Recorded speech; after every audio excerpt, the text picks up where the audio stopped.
example of hiking, a little bit more vector review, and we're going to see what it's like. We're going to look at speed versus velocity. Okay, so we've got Rick going on a backpacking trip, leaving his car, walking north. Then he walks at an angle south of east. He hikes for 5 hours the first day and 8 hours the second day. So if we want to, so the first question is asking displacement from the car. So where we start, I don't need to do that, right? If we're starting over here, here's a little buggy, right? I'll draw my axes on here. That's great. He is going 22 kilometers north, 22 kilometers up north. And that took him 5 hours. And then on the second day, he goes 60 degrees south of east. So we're east, but we are south of east, 60 degrees, something like that. 60 degrees south from east, and he walks for 35 kilometers there, which means his displacement, yes, he walked 22 plus 35. So yes, he walked 57 kilometers, but that's not how far away he is from his car, because he actually started walking a little bit backwards towards his car. Not exactly, right? He's not 57 kilometers away from his car. He's actually, I can do it in a thicker green line. He's actually this green vector away from his car, which we could call that the displacement. And in order to find that, we need to use our vector collector, right? We need to break these vectors up. And as you get more comfortable with this, you might be able to start skipping some steps and maybe not writing out your components completely. What I like to do is I put inside my vector collector, I put my components and my trig math right in there. You don't have to do this, but I put it right in the table, and I'm going to show you what that looks like. So if we're walking 22 kilometers up north, okay, great. 0 in the X, 22 in the Y, so that's great. And then our blue vector here, well, we can draw the dotted lines if that helps us, okay? Our X and our Y, using our trigonometry, this can tell us that it's 35 cos of 60 degrees and negative 35 sine of 60 degrees.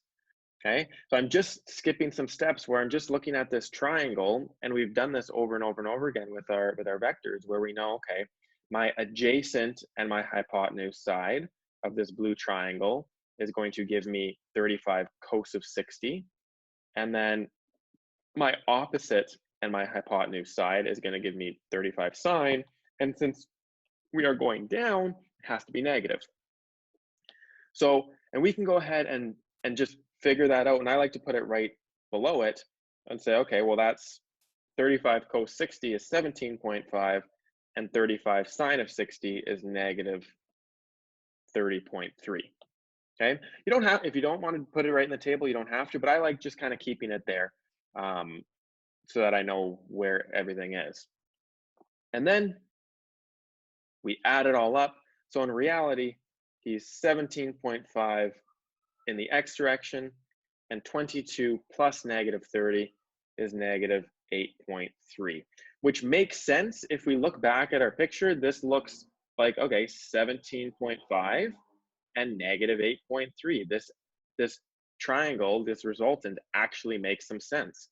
So if we go ahead and what I'm going to do is I'm going to take this picture, I'm going to copy it, I'm going to paste it, I'm going to put it over here, but now I'm just going to delete everything else that he did, because all we care about is that he went 17.5 in the X direction and negative 8.3 in the Y, and he's at some angle right there. Okay, so you can do, once you have the triangle, I think you've seen a pattern, you can stop, like I've stopped showing the work for that just to save some time. You can do your Pythagoras, your trig, all that fun stuff, but you should get 19.4 kilometers east 25 degrees south. Okay, that should be where you end up. This vector, oops, right? This nice, beautiful vector right here. East, swinging 25 degrees south. East, 25 degrees south. Okay, so that is, yes, he walked 57 kilometers, but he's actually only 19.4 kilometers away from his house, away from his car, sorry. Now, if we want to find his average speed, okay, average speed, remember, speed is your distance, okay, not displacement. So we don't actually care about the displacement we just found. All we care about is that he went a total distance of 22 kilometers the first day, plus 35 kilometers the second day. So he went 57 kilometers total in 5 hours the first day, plus 8 hours the second day. So in 13 total hours. So we put those two things together, which means his average speed, distance divided by time, 57 divided by 13, which means it's actually, he was hiking at about a rate of 4.4 kilometers per hour, okay? There is no direction attached to that because it's a speed. We don't care what direction he was going in, just on average, he was walking at a speed of 4.4 kilometers per hour. It's a pretty good hiking pace, okay? Could have been a little bit faster. Maybe his backpack was heavy, you never know. Maybe it was very hilly, who knows, okay? That's speed. Velocity uses displacement, yay! So now, this uses displacement. Woohoo! So we already found it, right? So we know that the displacement is equal to 19.4 kilometers at an angle of east 25 degrees south, which means his velocity, we'll put a little arrow on top so that we know we're talking about velocity, is going to be 19.4 divided by 13, which is equal to 19.4 divided by 13 gives us 1.5 kilometers per hour. I won't say in, but at a direction in exactly the same direction of the displacement, right? East 25 degrees south. There's no reason why that angle would change because you're walking in the same direction. It's like if two people were racing. So let's say his friend was at his car as well. Yeah, maybe Rick went out and walked 4.4 kilometers an hour all the way up here and then down here again. Whereas his friend could have just walked a lot slower at 1.5 kilometers an hour at east 25 degrees south and would have ended up in the same place, okay? So its velocity is usually smaller because you've probably come back a little bit, so you're closer to your starting point, okay? Now, this part D is a tricky question, and you have to be careful about the wording. I'm asking you, he wants to go home now. So what direction should he walk so that he wants to go directly back to his car, So again, I'm going to take this lovely picture because I can, and I'm going to copy it. I'm going to paste it. I can make it a little bit bigger. Okay. So if he wants to go, and sorry, we know that this angle now is 25 degrees. Now, if he wants to go home, if he walks in a direction of east 25 degrees south, he's going to go this way. He's going to keep walking in this direction away from his car, and that's going to make him sad because he's going away from his car. Instead, where he needs to walk is he wants to walk back this way, okay? He wants to walk towards the car, which means he doesn't want to walk at 25 degrees east of south. Um, he wants to walk at, well, okay, we need to find a different angle, or we could use the fact that this is also 25 degrees, right? We can use some geometry there if you remember geometry, or we could say that this angle here is 65 degrees because we have a nice right angle triangle. So he wants to actually walk probably towards, if we, let's use this angle because why not? So this is now our original starting point, right? This is where he is, and he's sad over here because he's tired, so he wants to go home. So he actually wants to go towards the west because right now he's east of his car, so he wants to walk towards the west, but he has to swing 25 degrees up towards the north, okay? Or we could say, well, actually, he needs to start walking north, but then swing 65 degrees towards the west, just the opposite. They're exactly the same thing. Okay, so be very, very careful with these questions. They're tricky, they're different because you're not walking in the same direction of the displacement. You're going backwards along the same path, but the opposite angle.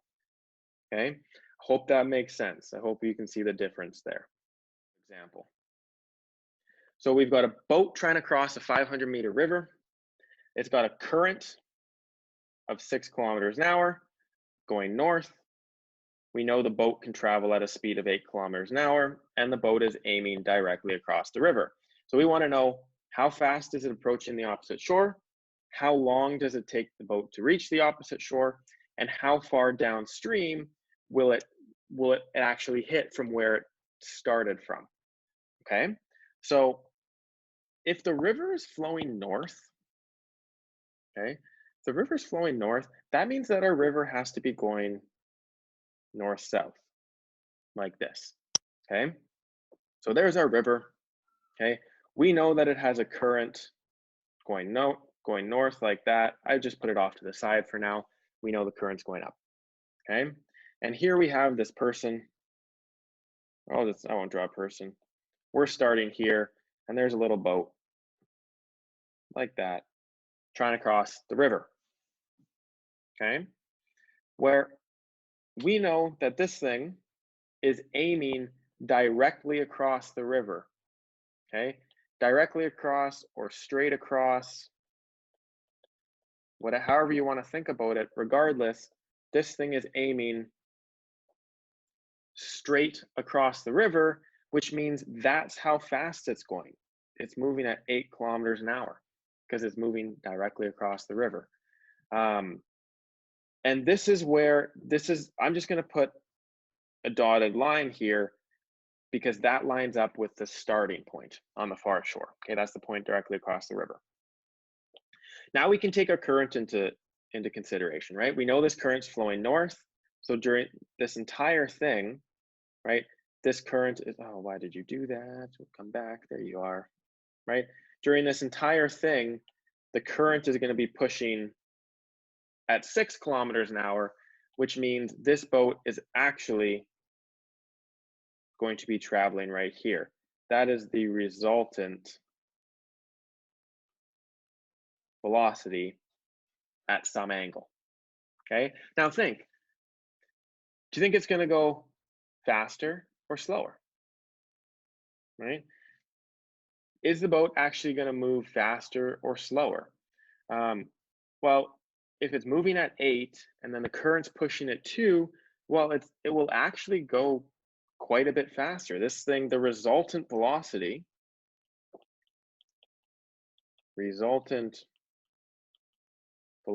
V is just going to be the square root of 6 squared plus 8 squared. That's just a triangle. That's a perfect triangle or a Pythagorean triple, or you could do it, it's 10. The answer is 10. That doesn't mean it's going faster across, it's going to cross in less time, because this path that it's taking is at an angle. It's a longer distance compared to going straight across. So it's actually going to be it's going to be the same amount of time, even though it's going faster that direction. So how fast, this question asks, how fast is it approaching the opposite shore? Well, it's just approaching at 8 kilometers an hour. Since that is the component across the river. That's how much is actually being pushing it across the river. Okay? Which means if it asks us for part B, how long does it take for the boat to reach the opposite shore? Well, the boat is moving, right? The boat is moving at 8 kilometers an hour towards the shore. Yes, according to the shore, it's actually moving at 10 kilometers an hour, but that 10 kilometers an hour is at an angle. So if the river's 500 meters wide, river is 500 meters wide, okay? And we are moving at 8 kilometers an hour to cross it. If this distance here in our original picture is 500 meters, then the distance that this green vector has to travel, whatever this distance is going to be greater than 500 meters because it's at an angle, right? So the time it takes to move across is just going to be our distance. So I'll do 0.5 kilometers, convert that 500 meters to kilometers, divided by our 8 kilometers an hour, which means it's going to take 0.0625 hours. That's kind of a gross number. You could have also converted these things to meters and seconds. You should get 225 seconds. So it takes the boat 225 seconds to go from one shore to the other. But during that time, this boat is moving downstream because the current is pushing it downstream. So if this picture, I'm going to again copy this picture like this, copy, paste, right? During this time, this boat is being pushed some distance downstream. So pushed a distance downstream, okay, for 225 seconds, because that's how long it takes the boat to go from A to B. So if it takes the boat 225 seconds to go from A to B, well, for that amount of time, the current's also acting on the boat, pushing it sideways, which means, and again, just a reminder, this is 0.0625 hours. So if we want to figure out the distance that it went downstream, that's just our time times the velocity downstream, which is actually just the current. That's just your current. So the current is pushing at 6 kilometers an hour. Oh, sorry, I'll do that in order. The time is 0.0625 hours. The current is 6, which means it's actually, you should get 0.375 kilometers or 375 meters downstream.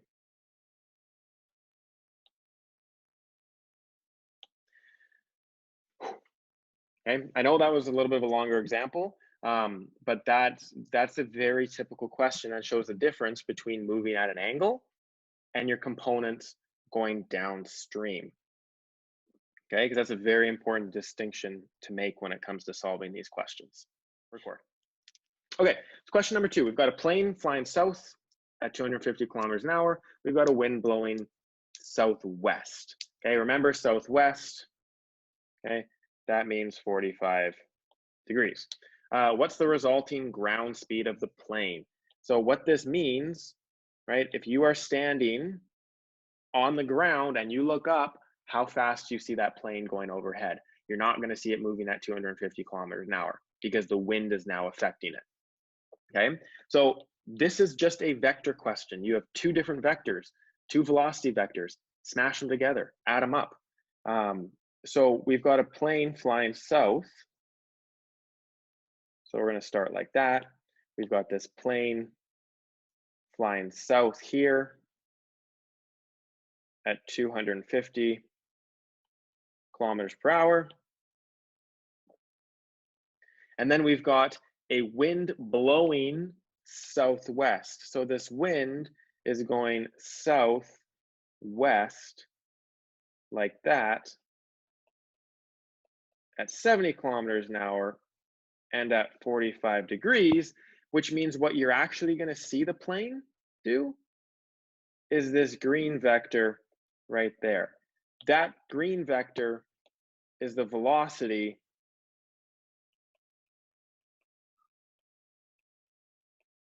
relative to the ground. Okay, you look up, that's the path that you're going to see the plane moving in. Okay, it'll be south and it'll be pushed probably a little bit to the west because the wind's blowing it to the west a little bit. If this looks like a vector question, you're right, it is. That's why we worked on vectors so much. This is just a vector question. So making a vector collector, just like we did in the last question, we've got our plane. I'll color code it with a P. Our plane is going nothing in the X direction, but negative 250 in the Y direction. We've got our wind. Okay, we're going left, we're going left and down, which means they're both negative at 70 cos 45, negative 70 cos 45. If you punch that into your calculator, you get negative 49.5 for both of them because it's 45 degrees, which means the resultant is just adding them up. Okay, so a resultant is going to give us negative 49.5 and negative 299.5. And so what I mean when I say relative to the ground, what I mean is according to the plane, if you're sitting in that plane, you think you are moved. The pilot says we're traveling at 250 kilometers an hour. Okay, that's what they think they are.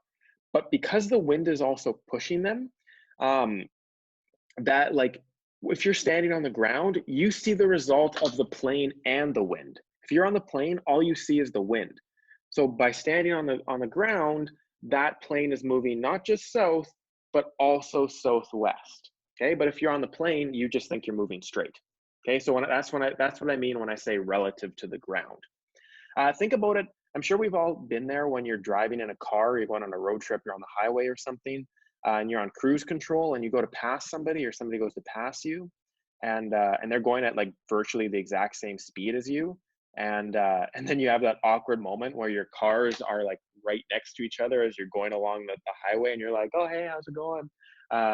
We've all been there. That is a relative velocity relative to each other, where you have 2 cars that are both moving, say at 100 kilometers an hour, but relative to each other, they're not really moving at all. So that's the difference. That's what a plane is relative to the ground.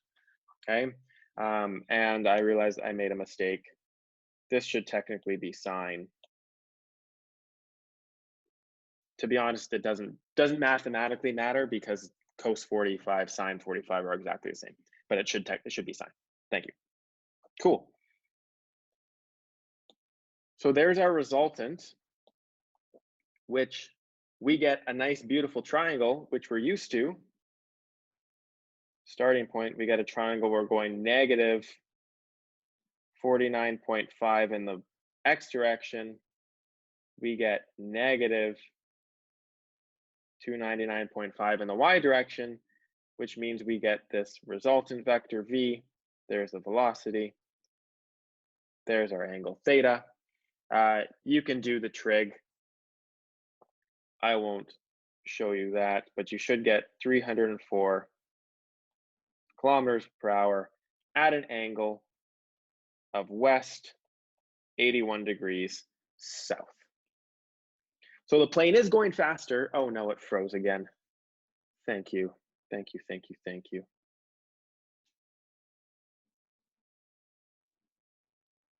There we go. Okay, so you get your picture like that. Do the trig, 304 kilometers an hour at west 81 degrees south. Because it is moving faster, right? Because the wind is blowing it at an angle. So it makes sense that it's moving faster, moving a little bit faster. Okay. So a plane can fly at 600 kilometers an hour. Beautiful. Okay, that's how fast it can go. Can go in any direction, boom, that's how fast it can go. And it wants to fly to a city that's due east from where they start, okay? But they know that there's a wind blowing 90 kilometers an hour southeast, okay? So they know that they're gonna have to change their path so that they actually, to counteract for the wind. So if we draw a picture, here's a beautiful plane. That's lovely. That's beautiful, okay? And it wants to go there. It wants to go to a nice big city, little house, little skyscraper. Beautiful. It wants to go over there. Thank you, thank you. Okay. But if it just, so don't write this down yet. If it just flies straight here, sorry, I'm gonna add, before I do that, I'm gonna add the wind. The wind will be blue. We know that there's a wind blowing southeast. So southeast looks something like that is the wind blowing this way, okay? Which we could do. There's the wind, right? So if this plane just says, you know what, screw it, I don't care about the wind, it can't control me, and it just aims itself and starts going directly to the city, well, what's gonna happen? The wind is gonna say, no, no, no, no, no, no, I'm gonna blow you this way. And now all of a sudden the plane's gonna end up over here and the plane's gonna be sad. And we don't want that because we want the plane to be in the city. So in order to counteract that and make this plane happy, we need to take this plane and the plane needs to say, okay, well, I'm going to actually aim this way. I don't like how thick that is. I'm going to aim this way. Okay? Because if this plane flies this way, plane aims here, okay? Well, then the wind is going to say, okay, you know what, fine, you win. I'll keep blowing this way at 45 degrees and it will take it right to the city. The plane will land and it's a happy plane, okay? This is what's going on, okay? And because the resultant here is right here. That's the result of plane plus wind,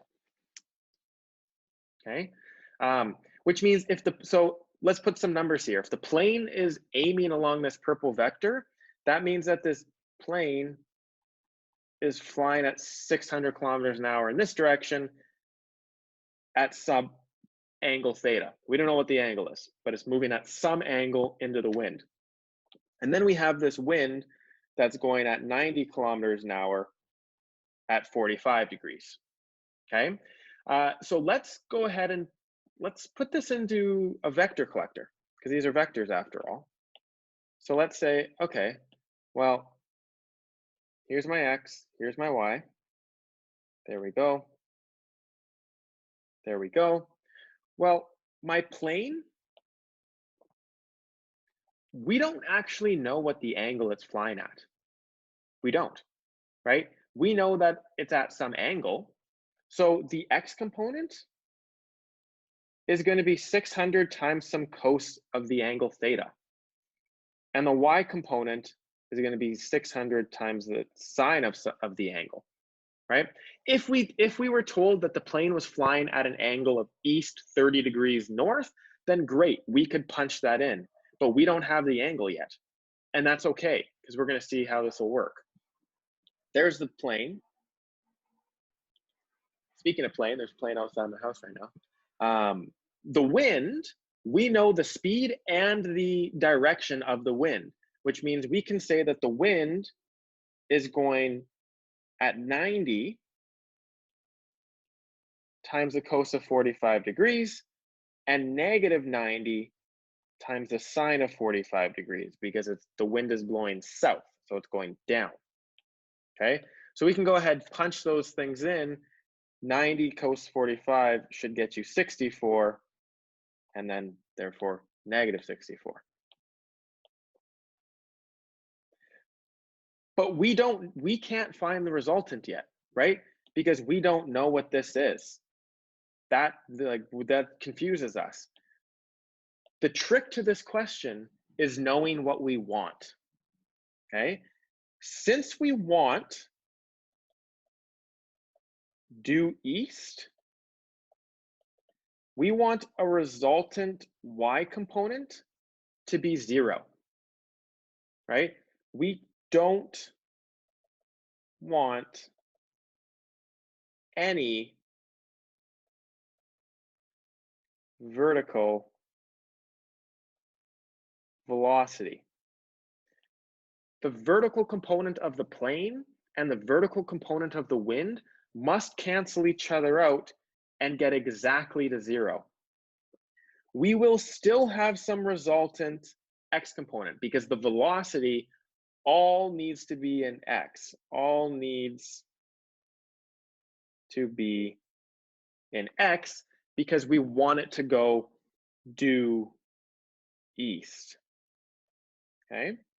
And that's really nice because we can use the Y component to solve for the angle.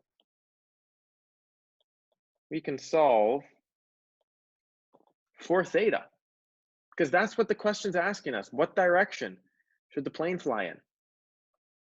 Okay, so I'm running out of room because I drew a big picture. I'm going to take this and I'm going to go over here with it. Okay, so the Y direction tells us 600 times the sine of theta minus 64 has to equal 0. They have to cancel each other out, which means that 600 times the sine of theta has to equal 64, which means divide by, we're going to take the sine inverse, our theta is going to be the sine inverse 64 over 600, which should give you an answer of about 6 degrees. Okay? Which means, looking at our picture, we need to be, we want it to go east, but we need to aim 6 degrees towards the north so that we can actually fly due east. Okay, this question is probably one of the most difficult questions that you're going to get with relative motion. It's exactly the same as the vector question where we did a plus b. So usually we do a plus b and you find c. Well, sometimes I gave you a and c and you had to find b. This is very, very similar, except instead of finding b, we're finding the angle of b. That's it. It's exactly the same. Okay, which is beautiful. Absolutely beautiful. Okay, Part B is saying if the city is 2,800 kilometers away, how long does it take for the plane to reach the city? Okay, and is it faster or slower compared to if there is no wind at all? Well, since we know that the plane is aiming at an angle, which means we need to find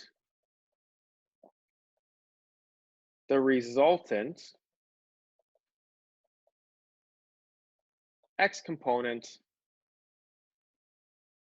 of the velocity, or right, we need to know how fast is this plane moving in the x direction. So that's our green thing, that's our x direction, which tells us 600 times the cos of our angle plus 64 is equal to Vx. That comes from up here, right?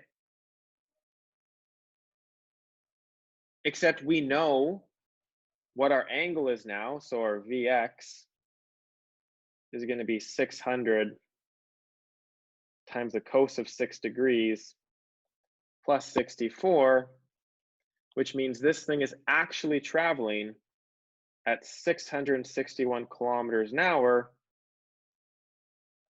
towards the city due east. So if it's traveling at 661 kilometers due east towards the city,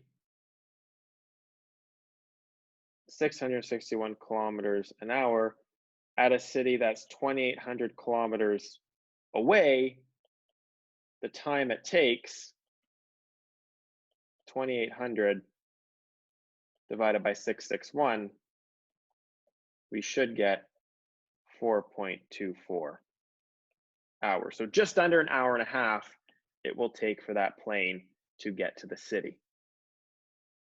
Okay, now is it faster or slower? Because if there was no wind, the plane would just move towards the city at 600 kilometers an hour. But because the wind's actually pushing east as well, since it's going southeast, it's actually gaining a little bit. Not completely, right?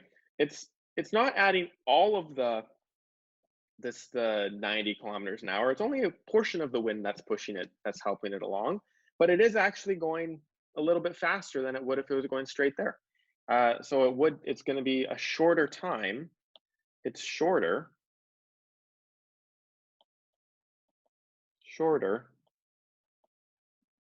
compared to no wind at all. If the wind was blowing